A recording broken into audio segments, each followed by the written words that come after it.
प्रवासामध्ये जेव्हा तू चंद्रपूरवरनं पुण्यात आलीस, अगदी घरच्यांना माहीत नव्हतं.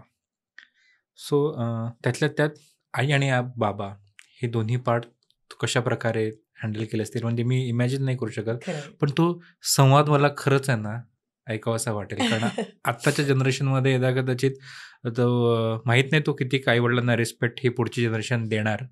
We are 90s born people. Respected fear आईवडिलांबद्दल जो असायचा ना असतो तो असायचा. असायचा. आता शंकाचा जरा. बरोबर. तर तो संवाद कसा होता आणि कशा प्रकारे तू कन्व्हिन्स केला? खूप छान प्रश्न विचारला जो मला आजपर्यंत नाही विचारला कोणी. जेव्हा पुण्यात जायचं ठरलं तेव्हा मला दिसत होती त्यांच्या मनाची घालमेल. आई अग्रेसिव्हली बोलून जात होती पण बाबा व्यक्त होत नव्हते. खरं तर आमच्याकडे जे देण आहे ते सगळं बाबाचं आहे. म्हणजे जी काही कला गुण आणि आईचा अभ्यास असं ते सगळं मिश्रण आहे. तर तुला आठवत असेल आधी आता जसं आपण वारीला वगैरे जातो ना, आधी महादेवाला जायचे विदर्भात. आणि असं असायचं की महादेवाला एकदा गेलं की तो परत येणार नाही अशी खात्री लोकांना असायची म्हणून लोक रडायचे. मला तो फील होता. आणि आईनी मला जाताना असं कवटाळलं, रडली. मी तिला एकच वाक्य म्हटलं की अपयश असेल तशी परत येईल, तू म्हणशील त्या गावी म्हणशील त्या मुलाशी लग्न करेल, आणि यश असेल तर तू खुश होशील. एक संधी दे मला. कुठे अग्रेशन नव्हतं माझ्या बोलण्यामध्ये, पण मी इतक्या सॉफ्टली दरवेळेस म्हणतो की मला एक संधी दे. म्हणजे मला असं वाटायला नको की माझ्या आयुष्यात मी संधी घेतली नाही आणि आईबाबांना त्याची खंत नसावी की आपण संधी दिली नाही. पण मला रेल्वे स्टेशनवर सोडायला वगैरे कोणी आलं नव्हतं. माझ्या घरी सगळेच रडत होते आणि जरी मी खूप व्यक्त झाले नसले तरी माझ्या मनाशी मी खुणगाड बांधली होती. माझ्या मायबापांना खूप प्राऊड फील होईल असंच काहीतरी करायचं. कारण खूप गरिबीतनं, खूप सर्वसामान्य परिस्थितीतनं, म्हणजे आता जसं मुलांना मुबलक, म्हणजे मुलांना वॉटर बॉटल हवी असेल हे म्हणायच्या आधीच आई 4 आणून देते, तसा नव्हतं. त्यामुळे खूप सर्वसामान्य घरातली लोक होतो, पण थोडीशी बगावती जसं मी म्हणते. पण माझ्या आई वडिलांना कायम प्राऊड फील होईल असं एक डोक्यात मी खुणगाड बांधली होती. आणि आजही मला वाटतं की मी मलाच वाटतं की अजून काही केलेलं नाही. इतकं भव्य असावं माझ्या हातनं घडलेलं की माझ्या आईबाबांना वाटावं की यस, या पोरीला आपण जन्म दिला. एक किस्सा तुला सांगते, जन्मावरून आठवलं. माझे आई बाबा गजानन महाराजांना खूप मानतात आणि गजानन व्यक्ती आणि माझा जन्म त्या प्रगट दिनाच्या दिवशीचा आहे. तर मी लहान होते, मला असं वाटते 5-6 महिन्याची असेल. तर तेव्हा ते शहाबादी फरशा घरात असायच्या आणि वर झोका सुद्धा असा वर बांधलेला असायचा. तर मला माझा भाऊ काहीतरी झोका देत होता आणि मी झोक्यातनं पडले होते खाली. किमान 5-6 फुटाचं अंतर असेल. आणि पडल्यावर 5-1 मिनिटं मी म्हणजे श्वासच गेला होता माझा.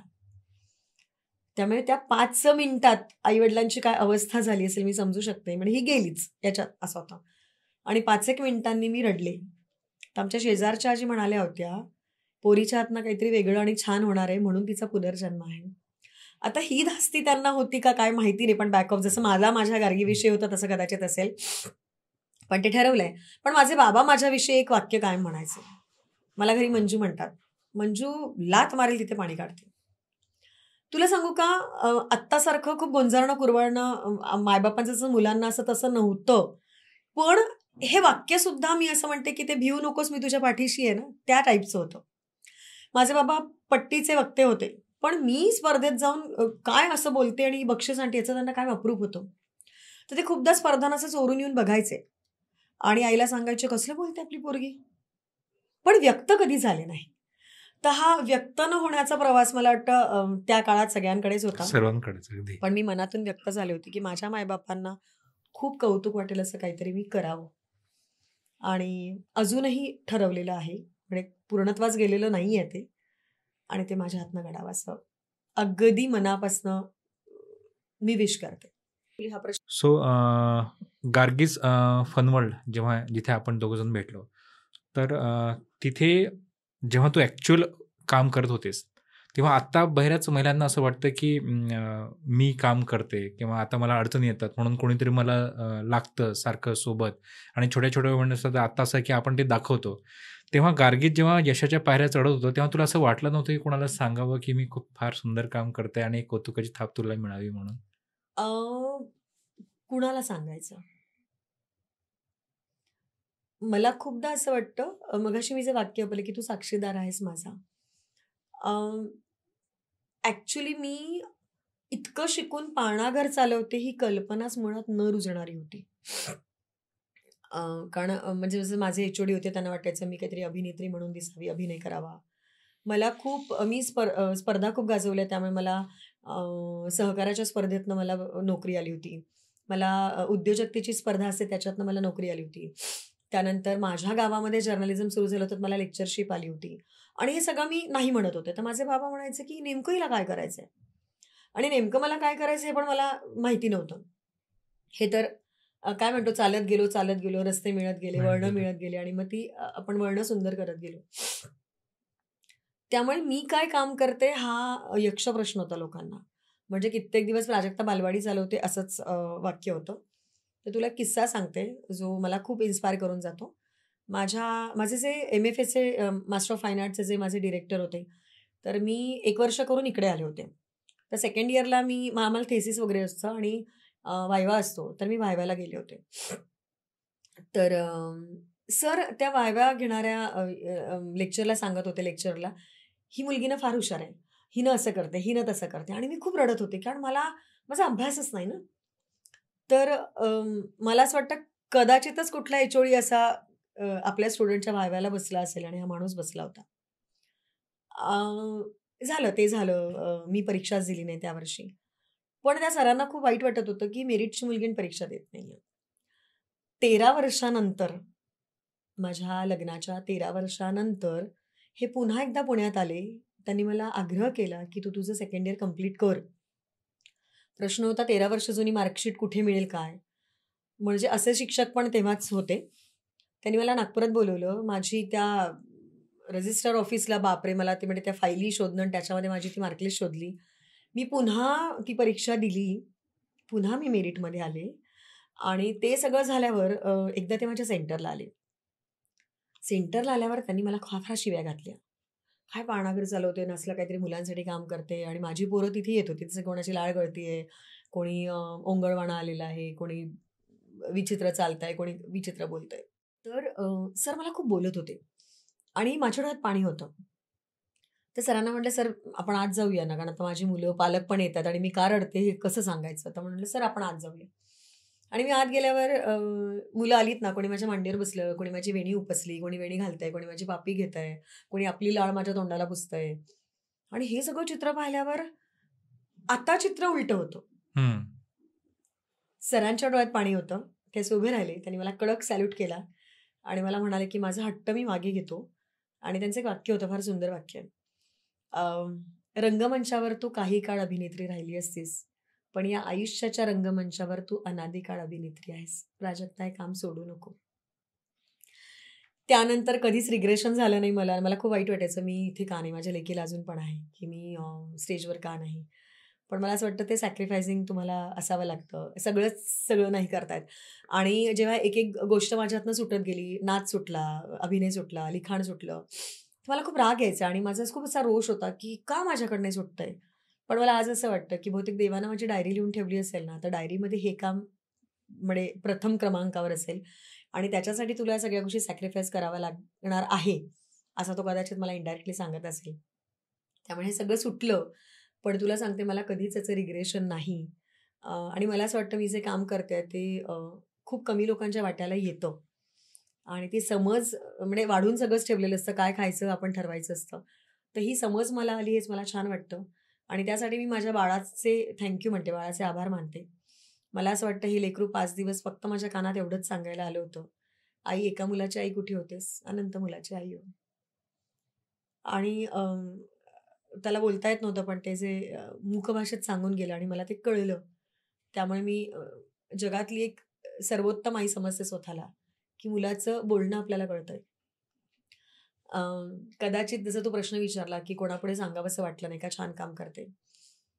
तर मला असं वाटतं मी सांगण्यापेक्षा ही अनुभूती लोकांनी घ्यावी असं मला सारखं वाटायचं, की प्राजक्ता वाह! कारण पाळणाघर करते म्हणून अ, अशी अफवा उठली होती, की प्राजक्ताला काही जमलं नाही म्हणून पाळणाघर करते. तर मला जे सगळे निकष खोडून टाकायचे होते, की मी उत्तमोत्तम पाळणाघर चालवतेय. मुलांना घडवतेय. म्हणजे गार्गीज फन बंद करताना मला माझ्याशी पालक खूप भांडले होते. कारण कित्येक पालकांनी सेकंड चान्स गार्गीज फन आहे म्हणून आपण म्हणजे घेऊया, बिनधास्त आहोत असे. आणि प्रत्येक मुलाची मी सोय केली. प्रत्येक मुलाच्या पालकांना समजावून दिलं, की तुमच्या मुलांना ऑप्शन्स आहेत. या मुलांना ऑप्शन नाहीत. त्यामुळे कुणाला सांगावसं वाटलं नाही, पण लोकांनी समजून घ्यावं अशी एक अपेक्षा होती. पण चांगलं काम समजायला खूप काळ जावा लागतो. म्हणजे सावित्रीबाईंनी एवढं पेरून ठेवलंय. अजूनही उगवलं नाही. दुःख आहे त्याचं. मलाही माहिती आहे. मी नेहमी असं चेष्टेत म्हणते, मला 200 वर्ष जगायचंय. तर 200 वर्ष जगायचं याच्या मागची संकल्पनाच अशी, की माझ्या हातनं मला खूप जगायचं आणि उत्तमोत्तम काम माझ्या हातनं व्हायला पाहिजे. मला माहिती आहे मी जे काम करते ते एका आयुष्यात पूर्ण होणार नाही, पण मी अशा पिढ्या घडवणं फार गरजेचं आहे. कारण ही मुलं जन्माला येणारच आहे. समाजाची मानसिकता अजूनही बदलणार नाहीच आहे. ही मुलं नकोशी असणारच आहे. या मुलांना पण जगण्याचा अधिकार आहे, तो आपण दिला पाहिजे. आणि याच्यामध्ये जी आई पिचली जाते, तिला सुद्धा जगण्याचा अधिकार दिला पाहिजे. त्यामुळे एक फळी निर्माण व्हायलाच पाहिजे अरे. त्यामुळे लोकांना सांगण्यापेक्षा लोकांनी ते समजून घ्यावं असं मला ते कायम वाटत होतं. अ, बऱ्याच अंशी म्हणजे पॉडकास्टमध्ये येण्याचं माध्यमच ते असतं, की हे लोकांपर्यंत जातं. जातं. कारण मी लोकून माझा प्रवास कोण ऐकायला बसलाय? म्हणजे हा ओघानं मला वाटतं यातला निम्मा प्रवास तुला सुद्धा माहिती नसेल. माहिती. तर लोकांना आणि ते आत्ता जे प्रेझेंट आहे ते दिसतं. म्हणजे खूपदा खूपदा चीफ गेस्ट म्हणून लोकं बोलवतात आणि लोकं सांगतात, की 5 मिनिटं बोलायचं मॅडम. मी म्हणते मी नाही येत. माझा हा 18 वर्षांचा प्रवास 5 मिनिटाचा नाहीच आहे. आणि जर तुम्हाला मला ऐकायचं असेल, तुम्ही पूर्ण ऐका. कारण त्याची डेप्थच येत नाही 5 मिनिटामध्ये. आणि आता तर आपण हे सगळं फास्ट बोलतोय. मी ॲक्चुअल काय काम करते ते तर आणखीन भयान आणि कठीण आहे. तर लोकांनी किमान ऐकावं. आता दुर्दैवानं अ, चांगले डोळे राहिले नाही, चांगले कान राहिले नाही, चांगली मनं पण राहिली नाहीत. पण तरीही मला असं वाटतं, की काही आदर्श आपल्या पुढे आहेत, की या सगळ्यांचा विचार न करता ते लढत आहेत त्यांच्या त्यांच्या पद्धतीने. तर मला असं वाटतं मी पण लढते, माझी पण लढाई आहे. त्यामुळे मी कोणाला सांगण्यापेक्षा लोकांनी समजून घ्यावं असं मला वाटतं. आणि ही मुलं जन्माला का येतात? म्हणजे मी असं नेहमी म्हणते, की माझं सेंटर बंद व्हावं एक दिवस. माझा तो सक्सेस असेल. ही मुलं जन्मालाच येत नाहीये. तो माझा सक्सेस असेल. पण असं नाही होणार. त्याचं कारण मला गवसलेलं. लोकं मला म्हणतात, "अशी मुलं का येतात जन्माला?" मला माहिती नाही. कारण एका घरामध्ये धडधाकट एक मुलगा असतो आणि एक मुलं असतं. आणि जीन्स म्हटलं तर मग जीन्स दोन्हीकडे असायला पाहिजे. पण मला नेहमी असं वाटतं, की आपल्या समाजातल्या ज्या जाणीवा संपत चालल्या आहे, त्या पुन्हा तशाच राहाव्यात किंवा त्या जाणीवा निर्माण होण्यासाठी ही मुलं जन्माला येतात. किमान या मुलांना बघून तरी आपण किती नशीबवान आहोत हे आपल्याला नशीब. कळावं आणि या मुलांना बघून सुद्धा "अरे रे! असं होऊ शकतं का?" कारण जाणीवा संपत चालल्या आहेत. तर त्या जाणीवा जाग्या राहण्याचं काम कदाचित ही मुलं करतायत, असं मला प्रामाणिकपणे वाटतं.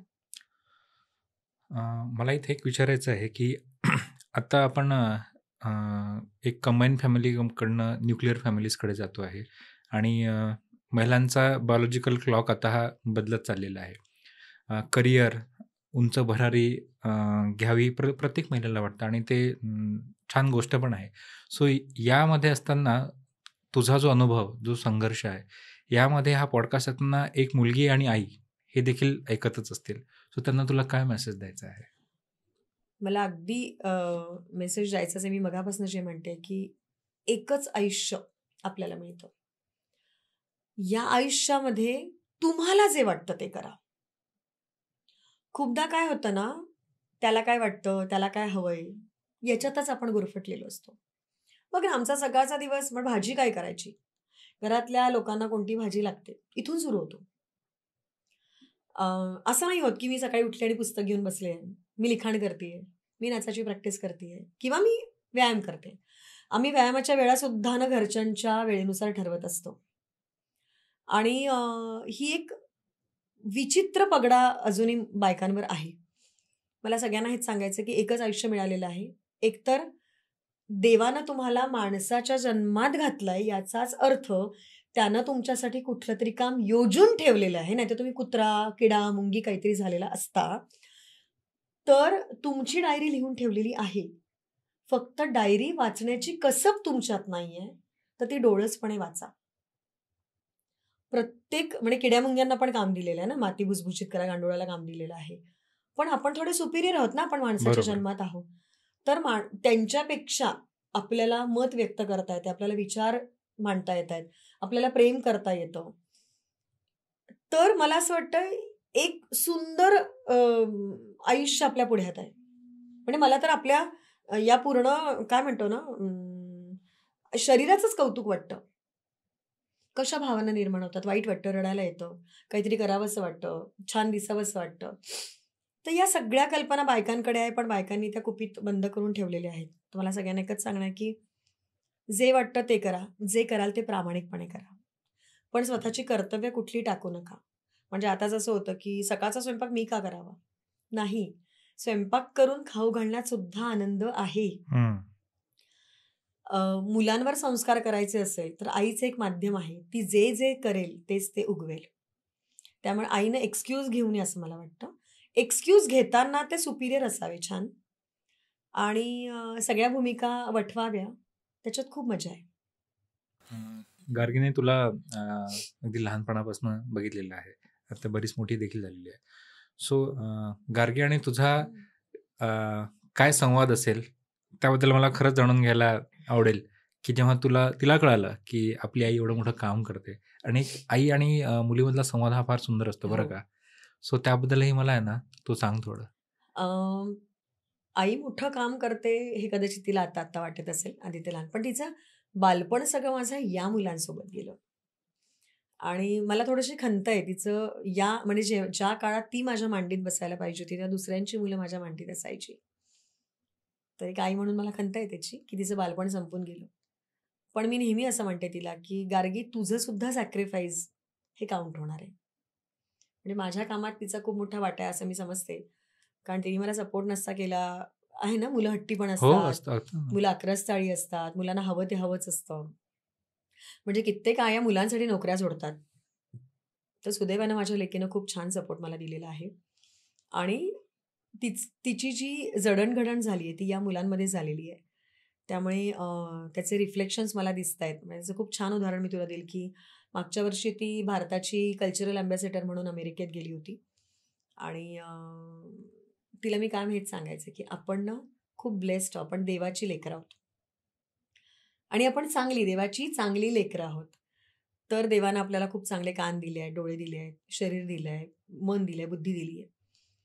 याचाच अर्थ आपण त्याच्या मर्जीत आहोत.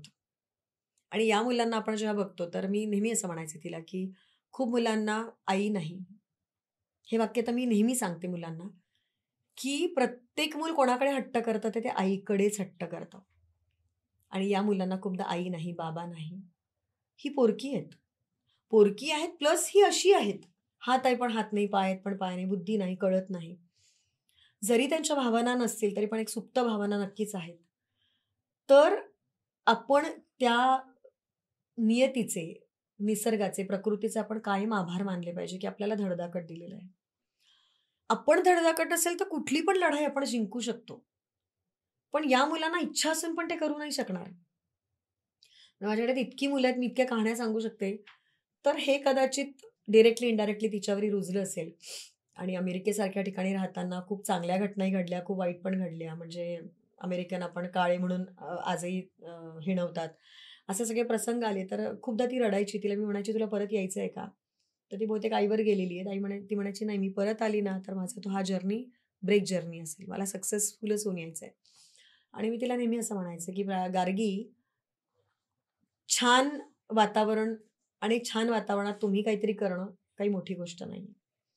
पण खराब वातावरणात म्हणजे काय म्हणतो आपण, की अ, परिस्थिती जर वाईट असेल आणि त्यात जर तुम्ही काहीतरी चांगलं करत असाल, तर ही खूप मोठी शिकवण आहे. म्हणजे पुस्तक तुम्हाला जे शिकवत नाही, ते अनुभूती शिकवत असतं आणि अनुभूती आणि अनुभवांचीच गरज असते.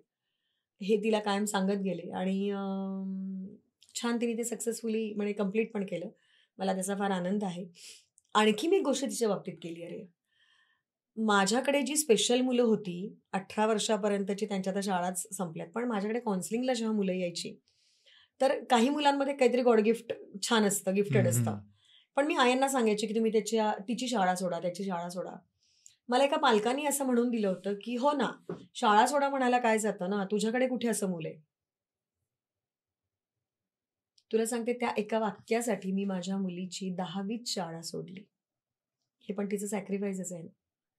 तिला हे पटवून दिलं. अर्थात ती पण डान्स आणि ड्रॉइंग खूप छान करत होती. म्हणजे माझी जी बकेट लिस्ट होती ती पूर्ण ती करते पूर्ण करत आहे. होते. तर मी तिला हे पटवून दिलं, की "गार्गी, आई खूप शिकली आहे.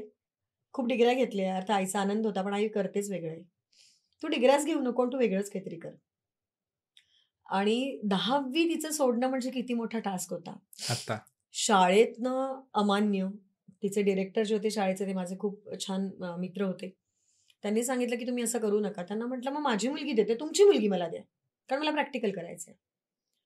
कोरोनाचा काळ म्हणजे आम्ही कोरोनात सगळ्याच मुलांच्या शाळा गेल्या, पण आम्ही त्याच्या आधीच तिचं हे केलं आणि ती 10वी, 11वी, 12वी शाळेत गेलेली नाहीये. आणि शाळेत न जाता सुद्धा ती डान्समध्ये उत्तम आहे. त्याच्या भरवशावर ती अमेरिकेत जाऊन आलेली आहे. तिथे ती जास्त सगळ्यात बेस्ट राहिलेली आहे. आणि आता ती फोकस्ड इतकी पॅशनेटिंग आहे, की तिचं पूर्ण काय म्हणते आयुष्य डान्सने व्यापून गेलंय. त्यासाठी ती फिजिकल फिटनेस करते, ते डाएट करते. माझ्याकडे आत्ता 4 दिवस होती, पण तिनं बाहेरचं काहीही खाल्लं नाही, डाएटवर होती ती. तर मगाशी मी जे वाक्य वापरलं, की मुलं आईला फॉलो करतात. आईला, बाबाला कमी करतात. ही फॉलोअरशिप आहे. म्हणजे आत्ताच्या युगातली ती आहे म्हणून आणखीन व्यवधाने तिच्या डोक्यात असतील, चुकीचंही वागेल वगैरे सगळं. पण जो पाया तयार करणं म्हणतो ना, हं, तो हं. तिचा नक्कीच तयार झालेला आहे. आणि आता ते तिला मी डिक्लेअर केलंय, की आता मी आई आणि तू मुलगी नाहीये. आता आपण मैत्रिणी आहोत. तू मला काहीही शेअर कर. आणि आणखी एक गोष्ट मी आता करणं सुरू केलंय, की चांगलं का वाईट तू ठरवायचंस. हं. हे मी फार नाही सांगणार. महत्वाचं आहे. म्हणजे मला ते वाईट वाटतंय. हे चुकीचं वाटतंय. त्याच्यावर चर्चा करतो आणि तिला सांगितलं, की आता चांगलं का वाईट तू ठरवायचं. कारण जे काही तू करशील त्याची फळं तूच भोगणार आहेस. तर छान लेव्हलला ती करती आहे. मला फार आनंद आहे. प्रा फाउंडेशनची स्थापना आणि प्रा फाउंडेशनमध्ये कशा प्रकारची आणि कुठल्या प्रकारची मुलं असतात? हां. ॲक्चुअली गार्गीजचंच हे काय म्हणेन मॉडिफाईड कन्व्हर्जन आहे असं मी म्हणेन. मूळ मुद्दा तोच होता. फक्त आता ठरवून ही 20 ते 60 वयाची मुलं घेतलेली आहेत. जनरली असं होतं, की ज्या संस्थांमध्ये आपण जातो, तर तिथे आयदर ऑटिस्टिकच मुलं असतील ऑटिस्टिक. किंवा मग सीपीज मुलं असेल किंवा एम-आर असतील.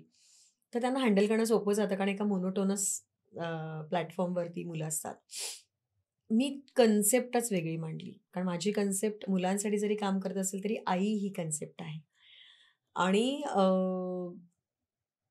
आईला जर ते महत्त्व द्यायचं असेल, तिला जर मोकळं आकाश द्यायचं असेल, तर सगळ्यात बेसिक असं आहे, की तिचं जे मूळ आहे ते खुश राहिलं पाहिजे. तिचं बरोबर. मूळ कोण आहे? तिचा मुलगा. सगळ्यात आधी तर त्या आईला तो कॉन्फिडन्स देणं महत्त्वाचं होतं, की तुझ्यासारखंच कोणीतरी त्याला सांभाळतंय. कारण हं. आईला या जगात आणखीन कुणावर विश्वास नाही. तर माझ्याकडे सगळ्या प्रकारची मुलं आहेत. म्हणजे मी जे कॅटेगरीज सांगितल्या 28 प्रकारच्या कॅटेगरीज आहेत, त्या सगळ्या प्रकारची मुलं आहेत. त्याचं कारण असं, की जी बॉर्डर लाईनची मुलं राहतात, ती मुलं धड आपल्यासारखी पण नाही, धड त्यांच्यासारखी पण नाही. म्हणजे या मुलांच्या पालकांचं जास्ती मरण आहे. कारण दिसताना आपल्यासारखी दिसतायत, पण मेंदू त्यांचा तसा नाहीये. तर आम्ही ती पण मुलं घेतलीत आणि आम्ही त्यांना तिथे मेंटॉर केलंय. म्हणजे कोणी माझे सुपरवायझर आहे, कोणी सेक्रेटरी आहे. आणि या एकदा आमच्या सेंटरला. म्हणजे तू आल्यावर जर मी म्हटलं, की दादासाठी पाणी घेऊन या, तर तो दुसऱ्याला सांगेल, "ए जा पाणी घेऊन ये." तो तिसऱ्याला सांगेल आणि पाणी शेवटपर्यंत येणार नाही. येणार नाही. पण मॅडम मला काम सांगताय, ही हं. भावना इतकी फार छान असते त्यांच्यासाठी, किंवा आता आम्ही खूप सारे प्रॉडक्ट करतो. आमच्याकडे कापुराचं मशीन आहे. आम्ही कापूर तयार करतो. आम्ही पडद्यांच्या कॅटलॉग्सपासून आम्ही खूप प्रॉडक्ट तयार करतो. आम्ही आता फुलांचे बुके आणि फुलांचे हार हे सुद्धा करणं सुरू केलं. दरवर्षी आम्ही 2 लाख पणत्या रंगवून घेतो या मुलांकडनं. तर या सगळ्या थेरपीज आहेत. कलर थेरपी म्हण आणि कारण यांना बिझी ठेवणं सगळ्यात महत्त्वाचं आहे. बरोबर. कारण ही एंगेजमेंट. मुलं कधी पण हायपर होतात. मगाशी जसे म्हटलं, की 20 वर्षाची म्हणजे ती एडोलसन्स एजला आलेली आहे. सेक्शुअली त्यांना त्या सगळ्या घटना कळत आहेत. मग खूपदा पालकांचं म्हणणं असं असतं, की हे बरं कळतं, ते बरं कळत नाही. तर सगळ्या पालकांना मी सांगू इच्छिते, की ही बॉडी सांगत असते. आणि आता टीव्ही वगैरे सगळं इतकं सर्रास आहे की त्या भावना उद्दीपित होणं अगदी स्वाभाविक आहे. तर आणि ती पण नॉर्मल मुलांसारखं ते सगळं करू इच्छितात. काही लोकांना तो सेन्स आहे, काहींना नाहीये. त्यामुळे सगळ्या प्रकारची मुलं घेण्याचं कारण ही या मुलांची गरज आहे ही लोकांच्या लक्षात येतच नाही. तर मला असं वाटतं की त्या गरजा मी त्या लेव्हलवर पूर्ण नाही करणार. पण टच थेरपी पण किती काम करतं. हं, हं. म्हणजे आपण रडतोय आणि कोणीतरी येऊन पाठीवर फक्त हात ठेवतं तरी आपल्याला तो दिलासा असतो की दिलासा असतो. कोणीतरी अगदी, मला अगदी. आणि आपण जे म्हणतो की unlike poles are attract each other. तसे अनलाईक पोल्स एकमेकांचा हात हातात धरून सुद्धा त्या फिलिंग्स पूर्ण करू शकतात. हा कदाचित स्फोटक स्टेटमेंट वाटेल माझं, पण हे खरं आहे. खूपदा मुली-मुलींची मैत्रीपेक्षा मुला-मुलींची मैत्री जास्ती छान असते. म्हणजे आपण एखादी गोष्ट कदाचित मुलीला सांगू शकणार नाही, पण मुलाला सांगू सांगू शकतो. शकतो. सेम मुलांच्या बाबतीत पण. तर मला असं वाटायचं की हे गोकुळ आहे आणि इथे सगळ्या प्रकारची मुलं राहावी. कारण बॉर्डर लाईनच्या मुलांना लक्षात यावं की अरे आपण यांच्यापेक्षा किती बेस्ट आहोत ना, मग आपण यांच्यासाठीच काम करूया. जी मुलं बोलू शकतात त्यांना कळावं की अरे आपण जरी मला चालता येत नसेल तरी पण समोरच्याला बोलता पण येत नाही. त्याच्यापेक्षा मी बेस्ट आहे. हे मला रुजवायचंय. मला या मुलांना मी कायम गोष्टी सांगताना पण हेच सांगत असते की देवानी ना आपल्याला जसं दिलं तसं आपण एक्सेप्ट करूया. हं. म्हणजे जसं मी आईला सांगते, तर आईला हे एक्सेप्ट करणं जास्त कठीण आहे, जेव्हा की मुलांना सोपं आहे. आणि एकदा त्यांना असं सांगितलं की तुम्ही जगात सगळं करू शकता. तुमच्या तुमच्या क्षमतेनुसार. आता बघ ना, तुला सुद्धा सगळंच येईल आणि मला सुद्धा सगळं येईल असं नाही. नाही. फक्त त्यांच्याकडे हातपाय नाही किंवा बुद्धी नाहीये म्हणून करू शकत नाही असं नाही, तर आपल्याकडे पण त्या क्षमता नाहीयेत. हे एकदा त्यांना पटलं ना, की मुलं गोकुळासारखी राहतात. आणि सुरुवातीचे काही महिने काम करावं लागतं हं, मुलांवर, हं, महिने. हं. कारण डिटॅचमेंट म्हणजे पहिली थेरपी तर मी जी डिझाइन केली ती म्हणजे डिटॅचमेंट थेरपी, की आईनं मुलापासून वेगळं व्हावं आणि तेच होत नाही. तर मी नेहमी उदाहरण देते, की तुमचा मुलगा अमेरिकेला जात असेल, तर दूर जाणार म्हणून वाईट वाटतं, पण काहीतरी भव्य करणार म्हणून आनंद असतोच ना. मग आई मानाची तयारी करतेच ना, मग तसं या मनाची तयारी का नाही? किंवा खूपदा असं पण होतं, की मुलं आमच्याकडे ठेवणार असेल, तर मायबाप रडतच दारातनं येतात. आमची परिस्थिती नाहीये. काय तर त्यांना माहीत असेल याच्यातनं रिटर्न्स काही नाहीये. पुन्हा आपण स्वार्थी नाहीयेत का? हो. मी नेहमी पालकांना काय सांगते, म्हणजे सकाळीच माझं एकाशी बोलणं झालं, की त्यांच्याही काही वेगळ्या गरजा आहेत. त्या गरजा पूर्ण करण्याचं काम खरं तर तुमचं आहे. पण दुर्दैवानं त्यांच्या गरजा कधीच लक्षात घेतल्या जात नाही. पण आपल्या गरज म्हणजे जर उदाहरण देते मी, की एक आजी आहे आणि ती त्या मुलाला सांभाळते. तर आम्ही खूपदा सांगतो, की "अगं त्याला वेगळं विश्व दे, आजीला थोडंसं सेपरेट कर, तू पण डिटॅच हो." पण ते मान्य नाही. पण समजा आजी वारली, मग लगेच त्यांचे निर्णय होतात, "नाही, नाही आपण याला कुठेतरी बाहेर ठेवू." मला तेव्हा मायबाप स्वार्थी वाटतात. तुमची गरज आहे म्हणून तुम्ही त्याचा विचार करत आहात, पण त्याच्या भावनांचा विचार तुम्ही करत नाही. किती मोठी गोष्ट आहे अरे! काय घुसमट असेल त्यांची. बरोबर. कित्येक मुलं हायपर होतात म्हणून मायबाप घरात ठेवून देतात. म्हणजे माझ्याकडे अशी मुलं आहेत, की ऑल ऑफ सडन चक्कर येते, हं, हं. जर्क येतात, तोंडातनं फेस निघतो, अग्रेसिव्ह होतात. म्हणजे एकदा आम्ही असं गार्डनिंग करत होतो, तर मी अशा 50 एक कुंड्या नुकतंच माझं ऑपरेशन झालं होतं, म्हणजे मी पटकन उठू शकत नव्हते हं. Without support. माझा मुलगा माझ्यासोबत काम करतोय सेंटरचा आणि अचानक आला आणि त्याने मला खूप मारलं. खूप मारलं, केस ओढले, सगळे बघतायत आणि मला उठताच येत नाहीये. त्याच्यात आणि नंतर तो खूप वेळ रडत बसला, की "मॅडम सॉरी." पण त्यावेळेस जे केमिकल लोचा असतो ना, तो त्यांनाही नाही कळत. आणि काहीतरी असं वेडं-वाकडं घडून जातं. होऊन म्हणजे जातं. आमच्या हातांना तू बघशील तर माझ्या हातात खूप असं ओरखडे वगैरे दिसतील. केस उपडणे आहे, मारणं आहे, हे सगळं खूप कॉमन आहे आमच्यासाठी. म्हणून या मुलांना सेट व्हायला खूप वेळ लागतो. आता माझ्याकडे एक मुलगा आलेला आहे, जो उत्तम तबला वाजवतो. उत्तम दिसायला आहे. BSc करतो आहे. वडील अचानक गेले आणि आईला आता निर्णय घ्यायचा होता, पण मान्यच नाही कारण तो BSc पण करतोय. तो तबला पण छान वाजतो, गाणं पण छान म्हणतोय. आत्ता मी त्याला ट्रायलला ठेवलंय माझ्याकडे आणि त्यांना सांगितलंय, की हा मुलगा नॉर्मल नाही, आधी एक्सेप्ट कर. हे कठीण आहे रे, मला माहिती आहे.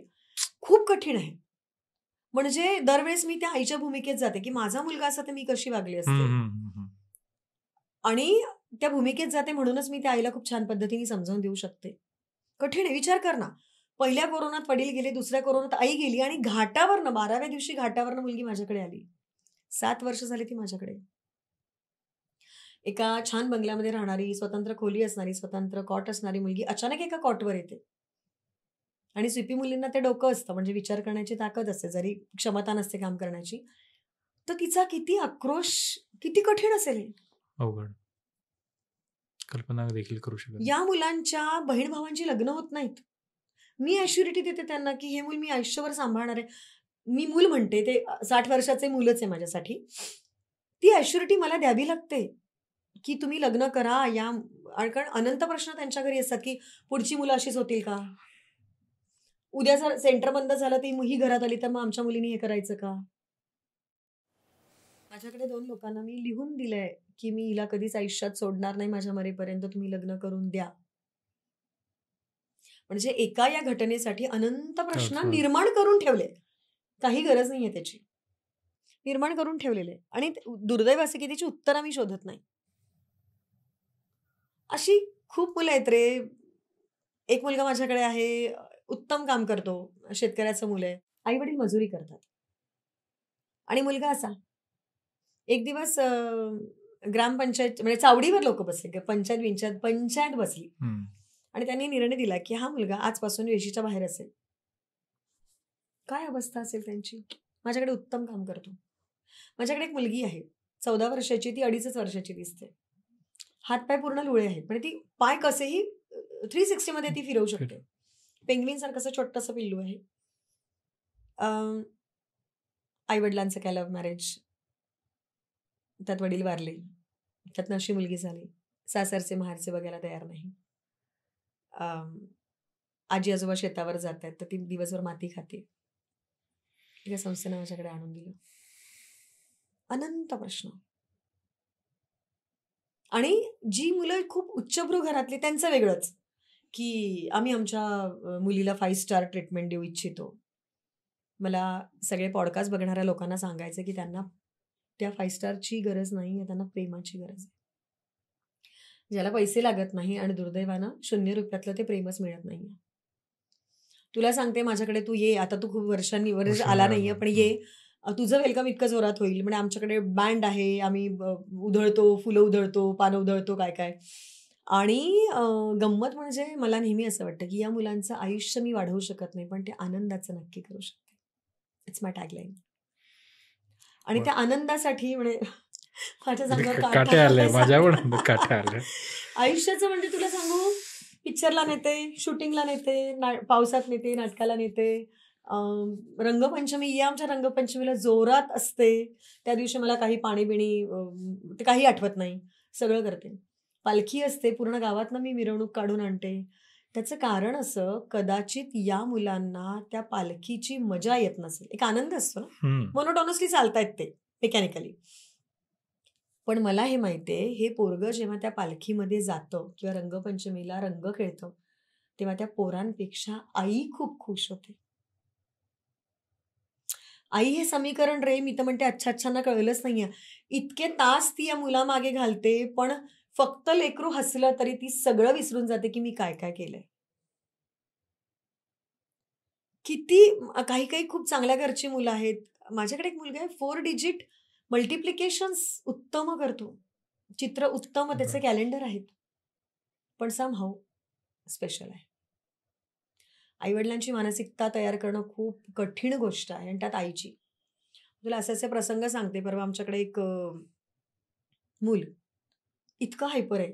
365 दिवस 365 टी-शर्ट फाडतो तो. अरे बाप! त्याची एनर्जी निघत नाही. खूप हायपर आहे. मग तो काय करतो टी-शर्ट दातात घेऊन चावतो. पूर्ण इथे फाटलेलं असतं रोज. आई-बाबा दुबईला गेले. म्हणजे माझाच आग्रह होता, की तुम्ही दोघंही जा. मुलाचं काय? मी बघते. घरात रडतो ना तो इथे पण रडेल. आमची सगळी टीम तैनात. 3 दिवस तो बरा राहिला. बरा, हं. चांगला नाही. पण शेवटचे 2 दिवस कारण सवयच नाही ना त्याला सोडून द्यायची. शेवटचे 2 दिवस तर अशी होती परिस्थिती. त्या दिवशी माझा स्टाफ नव्हता. एवढा मोठा स्टाफ आहे. पण समहाऊ सकाळी स्टाफ नव्हता. माझ्या घरात पाहुणे होते. तर माझ्याकडे जी लोकं येतात आणि माझी सगळी कर्मकहाणी, माझं काम बघतात आणि लोकं मला सांगतात, "बास, मला इथे स्वर्ग सापडलेला. उद्यापासून मी तुझ्या कामी येणार आहे. हं. मी इथेच कॉन्ट्रिब्यूट करणार आहे प्राजक्ता." खरं तर कोणीच येत नाही. हं. पण अशा अनंत लोकांना मी फोन लावले. "आज मला गरज आहे, येता का? आज मला गरज आहे, येता का?" एक माणूस आला फक्त. अर्थात त्याला ते सांभाळणं कठीण होतं आणि मी जशी गेले, मी सकाळचा स्वयंपाक पाणी सगळं तुळशीपत्रच आहे खूपदा तर. गेल्यावर त्यांनी मला लोटांगण घातलं, की "प्राजक्ताताई, बापरे! कल्पनेच्या पलीकडचे. आम्ही फक्त ऐकतो तर सुन्न होतं. आज पाहिलंय प्रत्यक्षात." गंमत सांगते, त्या मुलानं अ, दाराच्या फ्रेमा हलवून टाकल्या होत्या. त्या खिळखिळ्या झाल्या होत्या. वय वर्ष 12. शेवटचे 2 दिवस पूर्ण मी त्याच्यासोबत होते. तो तिथेच शी करायचा, तिथेच जेवायचा. तोच त्याने शी केली, की त्याची शी मीच उचलून टाकायची. असं सगळं मी केलं. पण हा कॉन्फिडन्स दिला पालकांना, की तुमच्याशिवाय मूल राहू शकतं. तुम्ही पुढची ट्रिप तिघांना मिळून प्लॅन करा. खूप छोट्या-छोट्या गोष्टी आहेत किंवा लग्नाला जायचं तर मी लग्नाला सगळं खानदान गेलं, पण आई गेली नाही. नाही. आईला म्हटलं, "तू नाही गेलीस तर बघ. माझ्याकडे ठेव आणि तू जायचंच." रात्रीच्या गाडीने गेले. पण तिला तिकडे ताप आला. तिला असं गिल्ट होता ना, हं, की हं. माझ्या मुलाला सोडून गेले. बरं अ, येणारं सगळं वराड सुद्धा, "काय गं मुलाला आणलं नाही, मुलाला आणलं नाही?" आणि तिलाही खात्री होती, की मुलाला जर नेलं तर लोकं म्हणतील, "तू येऊ नकोस. तू नाही आलीस तरी चालेल." कारण मुलगा 11 साल आहे.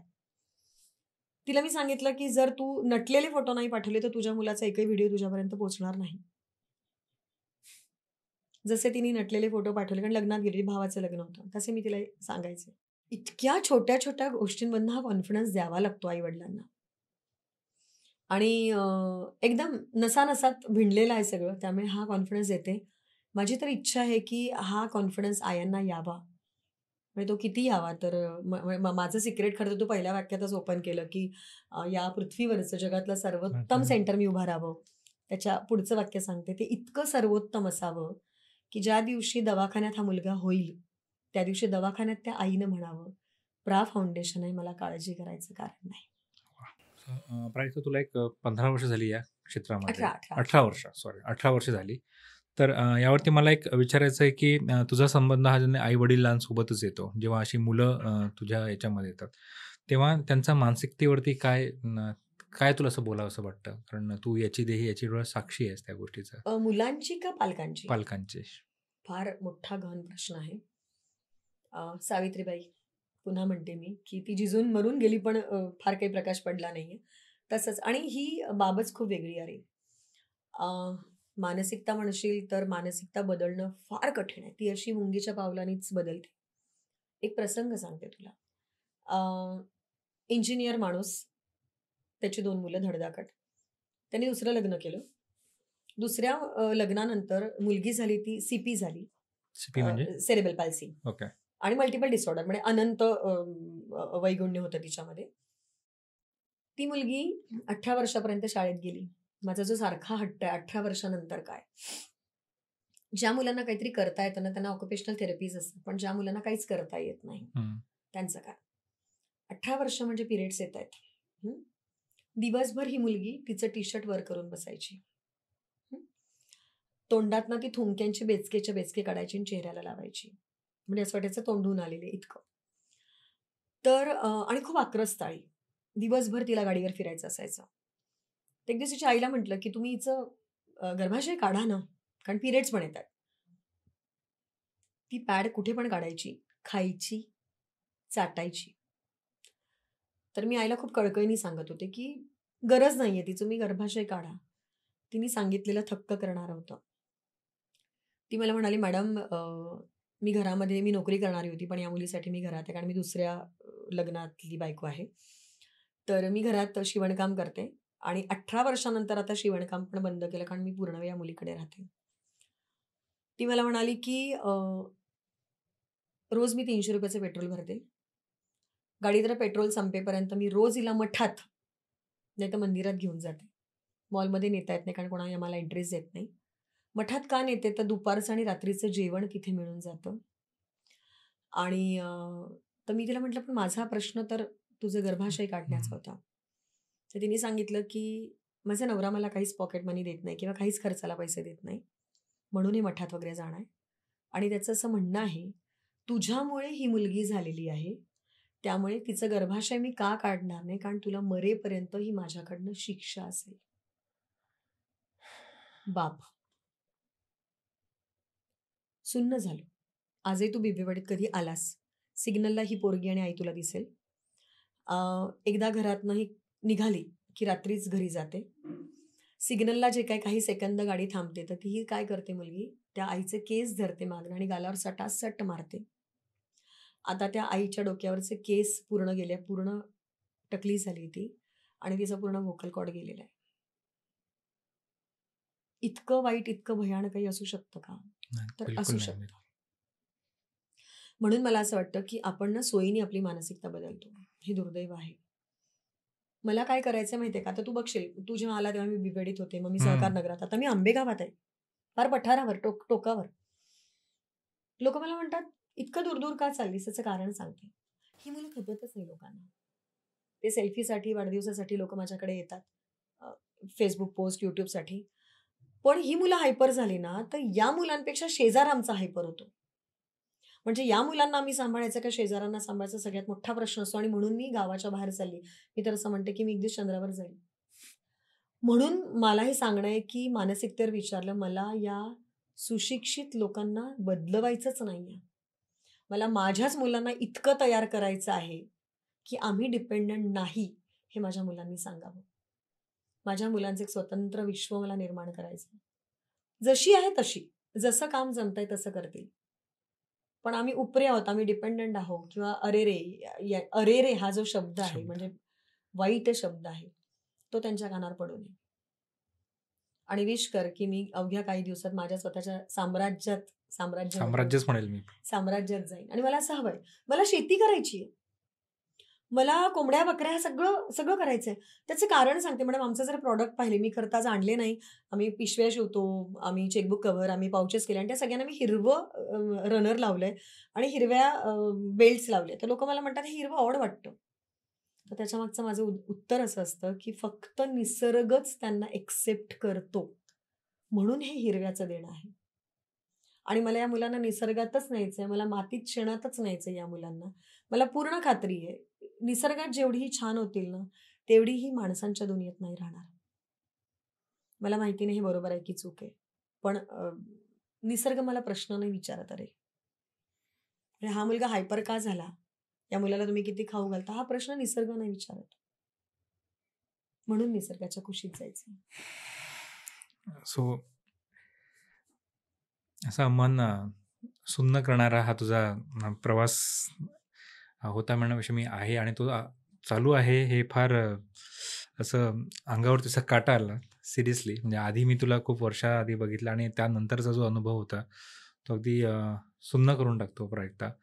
आणि आता ह्या पॉडकास्टच्या माध्यमातून प्रा फाउंडेशनसाठी तुला एक खरंच एक सुंदर मेसेज द्यायचा आहे. एकतर जे माझं हे ऐकेल, बघेल, त्यांनी माझ्या सेंटरला व्हिजिट करावी. माझं ऐकून सुद्धा तुला सुन्न झाल्यासारखं वाटलं. अगदी, पण तू अगदी. माझ्या सेंटरला आलास, तर तुला दिसेल एकदम कलरफुल आहे सगळं. आत्ताच आम्ही आमच्या इथे पेंटिंग केलं, तर माझा पेंटर मला म्हणाला, "आपण घरात नाही असे पेस्टल कलर आणि लाईट कलर वापरतो." मला म्हणाला, "मॅडम आपण असा कलर देऊ." म्हटलं, "अजिबात नाही. माझ्या मुलांच्या आयुष्यात रंगच नाहीये, मला रंगच द्यायचे. तू बघशील तर एकदम कलरफुल आहे. माझी मुलं कायम हसत, खेळत, कारण कुठल्याही बाउंडरीज नाहीये. कुठला टाइम टेबल नाहीये. मी नेहमी म्हणते, मुलांचं घर आहे." एकदा झीवाल्यांनी माझा इंटरव्ह्यू घेतला होता आणि मला विचारलं होतं, की "या सगळ्या तुझ्या साम्राज्याला एका शब्दात तू काय सांगशील?" तर मी म्हटलं होतं, "देवघर."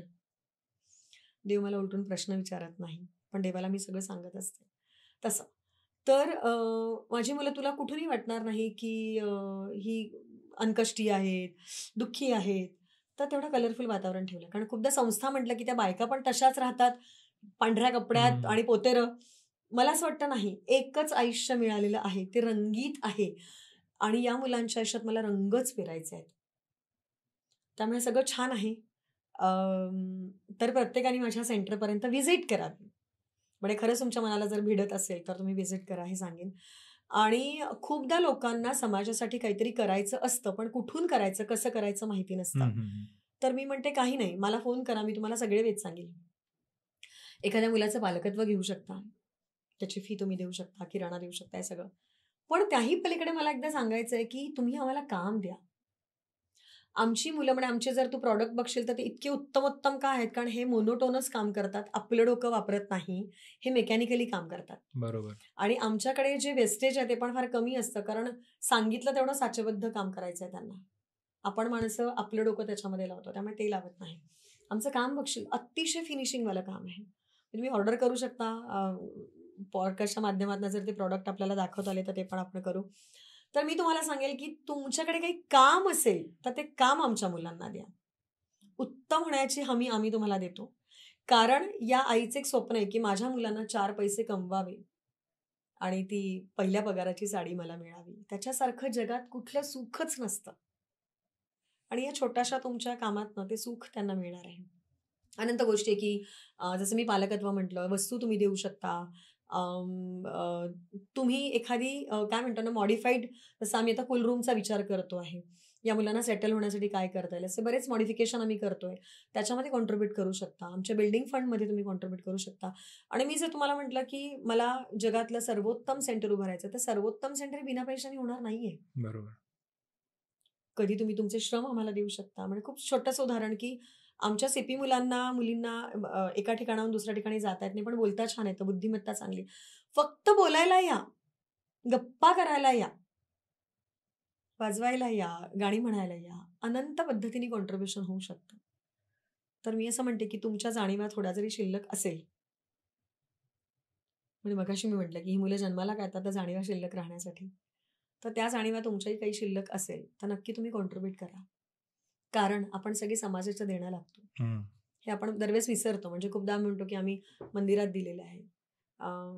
आम्ही आम्ही ते ब्लँकेट वाटतो रात्री जाऊन.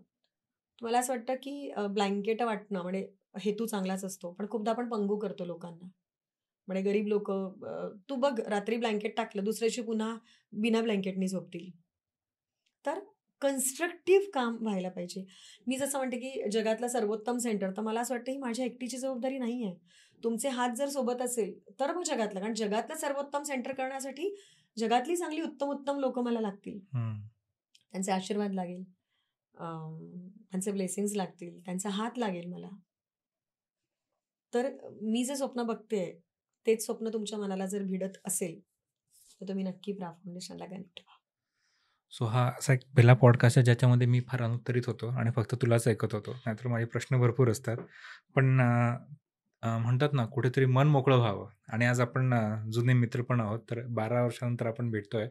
तर तू मन फार असं मोकळं केलं आणि मी नक्कीच प्रयत्न ज्याला म्हणतो ना आपण एक नेटवर्किंगचा आत्ता आलेला. तेव्हा काळ वेगळा होता. आत्ता वेगळा अगदी वेगळा आहे.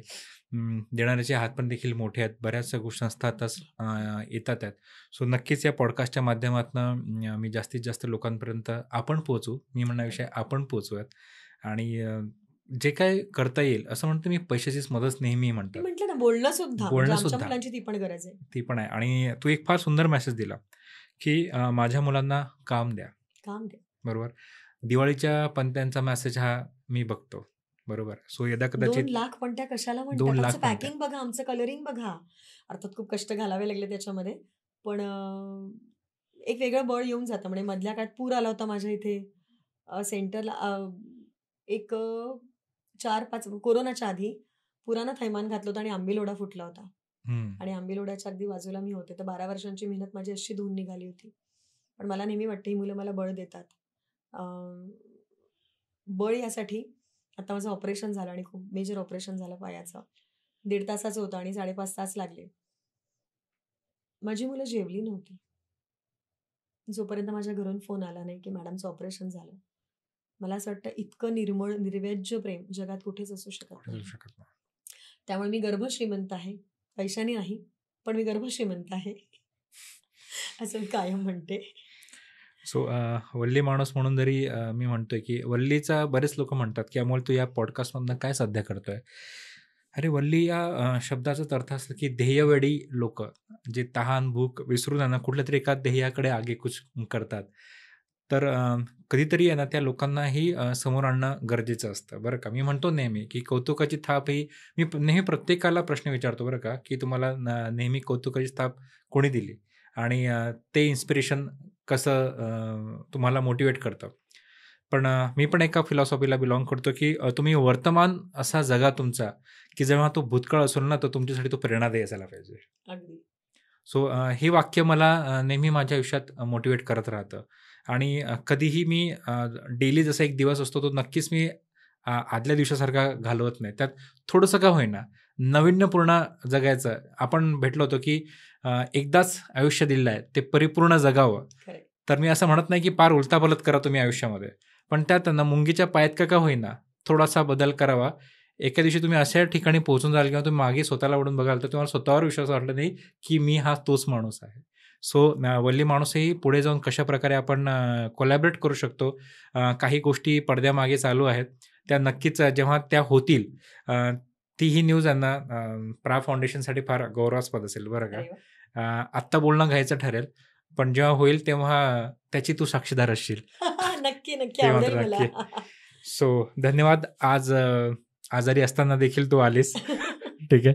पण मी आज तुझा निरोप घेतो आणि बघूयात आपण कशा प्रकारे कोलॅबरेट करू शकतो. तर पुन्हा एकदा येस, थँक्यू सो मच. मला पण छान वाटलं आणि असं बोलता बोलता डोळ्यात पाणी येऊन गेलं. तर मला असं वाटतं की असं कधीतरी आपण जुनं आठवत राहायला पाहिजे, कारण हा प्रवास आपण ना विसरून जातो आणि तो आठवला की पुन्हा असं जोश होऊन जोश जातो. तर येतो. मला वाटतं मी पुन्हा ती एनर्जी ग्रॅब करून जाते आहे आणि प्रा फाउंडेशन एकदा जगाच्या पाठीवर दिसेल अशी खात्रीच बाळगती आहे. वा, ते तो कणखरपणा पाहिजेच आणि तो आहे.